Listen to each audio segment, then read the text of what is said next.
Hello friends, फिर आपके सामने मैं नवीन कश्यप एक नए विचार नए वीडियो के साथ एक नई कहानी के साथ दोस्तों मैं आज आपको बताना चाहूँगा अपने अंदर की आंतरिक प्रेरणा क्या होती है, इंटरनल मोटिवेशन क्या होता है दोस्तों इंटरनल मोटिवेशन के ऊपर, आंतरिक प्रेरणा के ऊपर मैं आज कुछ बात करूँगा, एक कहानी बताऊँगा, फिर आपको मैं अपने विचार बताऊँगा। सही लगे तो सर मेरे को सब दोस्तों बताना, या कमेंट्स करके मुझे गलत हो तो गलत बताना दोस्तों मेरे को। दोस्तों मैं आज फिर वो किताब पढ़ी जिसका नाम जीत आपकी है, जिसकी लेखक शिव खेड़ा है। तो दोस्तों उस किताब में मैंने एक चैप्टर का एक पार्ट है, उसमें एक पेज पर मैंने पढ़ा आंतरिक प्रेरणा क्या होती है, इंटरनल मोटिवेशन। तो दोस्तों उसमें एक लड़का था, वो रोज़ प्रैक्टिस करने जाता था फुटबॉल की और अपने पिताजी के साथ रोज जाता था और उसके पिताजी एक साइड बैठ के उसका इंतजार करते थे उस लड़के का। तो वो रोज़ प्रैक्टिस करने जाता था, मगर जब गेम शुरू हुए, उसके लीग मैच शुरू हुए, तो वो लड़का उस लीग मैचों में नहीं पहुंचा।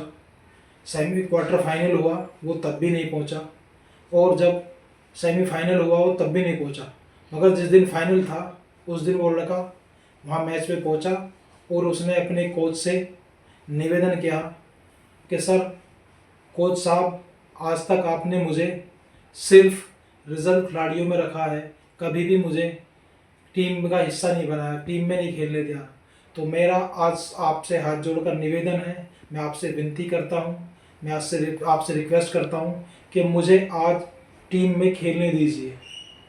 तो दोस्तों कोच ने उस लड़के से कहा, मैं ये रिस्क नहीं उठा सकता, इस टाइम फाइनल है और टीम की इज्जत का सवाल है, तो बेटा मैं तुम्हें इस टीम में खेलने नहीं दे सकता, इसके लिए मैं तुमसे माफ़ी चाहता हूँ, क्षमा चाहता हूँ। मगर उस दो लड़के ने फिर विनती की, फिर निवेदन किया, फिर रिक्वेस्ट की कि कोच सर, मुझे एक बार मौका दे के देखिए, मैं आपके विश्वास पर खरा उतरूँगा, आपका विश्वास कभी टूटने नहीं दूंगा।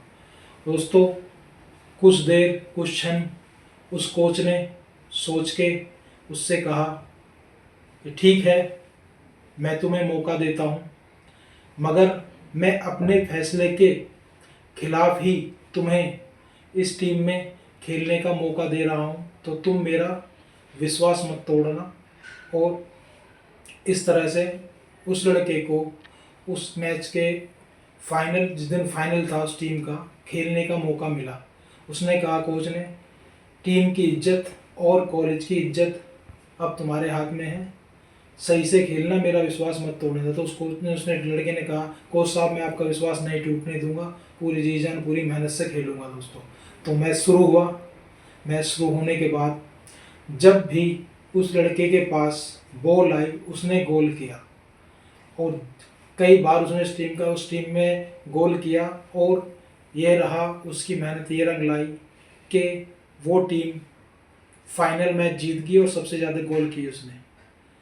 तो मैच के बाद कोच ने उस लड़के से बात की कि मैंने आज तक तुम्हें कभी भी इस तरीके से खेलते हुए नहीं देखा, मैं खुद हैरान हूँ कि तुम इतना बढ़िया, इतना अच्छा कैसे खेल रहे हो, ये मैं तुमसे पूछना चाहता हूँ, ये तुमसे बताना चाहता हूँ। तो दोस्तों उसने कहा, आज मेरे पिताजी मेरे को खेलता हुआ देख रहे थे, तो मेरे अंदर एक आंतरिक प्रेरणा थी कि मैं अपने जज्बे के साथ, अपनी मेहनत के साथ ऐसा खेलूं कि अपनी टीम को जिताऊं, टीम की इज्जत और कॉलेज की इज्जत को जाने ना दूं। दोस्तों तो तब उसके कोच ने गर्दन घुमाकर उधर देखा जिधर उसके पिताजी बैठे रहते थे। तब उसने देखा वहाँ पर कोई नहीं था। तो उसने फिर उस लड़के से पूछा, जहाँ पर तुम्हारे पिताजी बैठे रहते हैं वहाँ पर कोई नहीं है, तो वो कहाँ पर हैं? तो उसने बताया, कोच सर, 4 दिन पहले मेरे पिताजी की मृत्यु हो गई, और मैंने कभी आपको नहीं बताया कि वो आँख से देख नहीं सकते थे।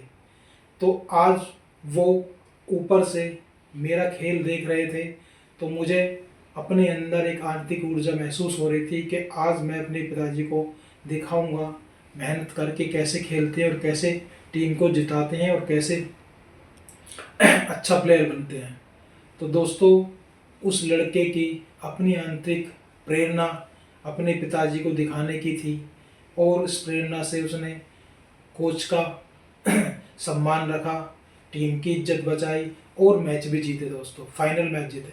तो दोस्तों मैं आपसे यही कहना चाहता हूँ कि आंतरिक ऊर्जा जब तक हमारे अंदर महसूस नहीं होगी, हम जब तक कड़ी मेहनत करके उसको हमको करना नहीं चाहेंगे, उस कार्य को करने करेंगे नहीं, तो हम इस तरीके से किसी भी कार्य को नहीं कर पाएंगे, नहीं जीत पाएंगे, नहीं आगे बढ़ पाएंगे दोस्तों। तो दोस्तों आंतरिक ऊर्जा का मतलब है इंसान के अंदर एक सकारात्मक ऊर्जा पैदा करना, ऊर्जा महसूस करना और अपने अंदर एक अलग एहसास महसूस करना दोस्तों, कामयाबी का, सफलता का, और ये विश्वास दिलाना कि हाँ मैं इस काम को कर सकता हूँ, तरक्की से कर सकता हूँ, मेहनत से कर सकता हूँ और कामयाब हो सकता हूँ दोस्तों।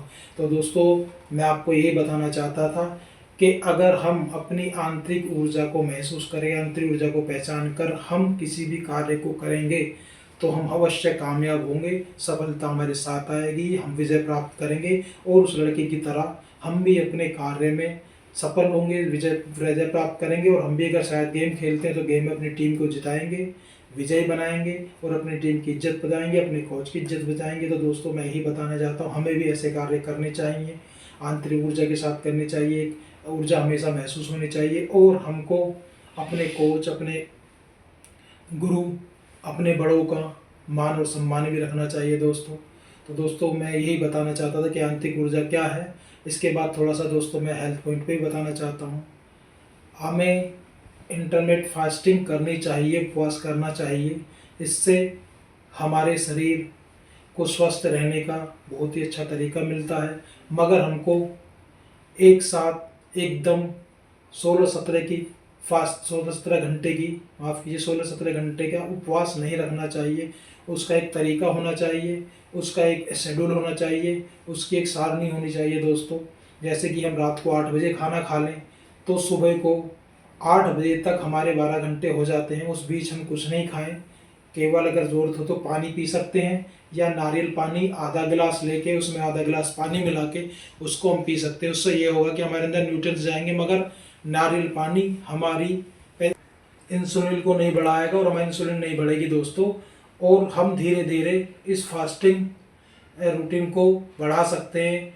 हर 4-5 दिन बाद आधा घंटे हम हर बढ़ा दें तो धीरे धीरे धीरे हम 15-16 घंटे की फास्टिंग करेंगे तो इससे हमारे शरीर के जो सेल्स होंगे, जब हम कुछ नहीं खाएंगे 14-15-16 घंटे में, तो हमारे सेल्स भूख के मारे अपना सर्वाइवल करने के लिए, अपने आप को जीवित रखने के लिए, वो डेड सेल्स हमारे शरीर के अंदर जो पड़े होते हैं, गार्बेज जो हमारे सेल्स के अंदर होता है, उनको खाना शुरू कर देते हैं और उससे हमारा शरीर स्वस्थ होने लगता है और हमारे उससे ह्यूमन ग्रोथ हार्मोन्स बढ़ने लगता है दोस्तों। इंसुलिन हमारा रेगुलर रहना पड़ता है और हमें जब भी खाना खाएं हमेशा खाने को चबा चबा कर मुंह के अंदर ही हमें रस बना लेना चाहिए, तब हमें उसे सटकना चाहिए, इससे कि वो धीरे धीरे डाइजेस्ट हो, धीरे धीरे हमारे शरीर के अंदर से इंसुलिन निकले और हम इंसुलिन को ना बढ़ा पाए, नॉर्मल रहें और स्वस्थ रहें और तंदुरुस्त रहें दोस्तों। तो इस तरीके से दोस्तों मैं यही कहूँगा, हमें धीरे धीरे अपने फास्टिंग बढ़ानी चाहिए और जब हमारी फास्टिंग पूरी होती है उसके बाद 12 घंटे से रात को 8 घंटे तक हमें सलाद भी खाना चाहिए, हरी सब्जियाँ भी खानी चाहिए,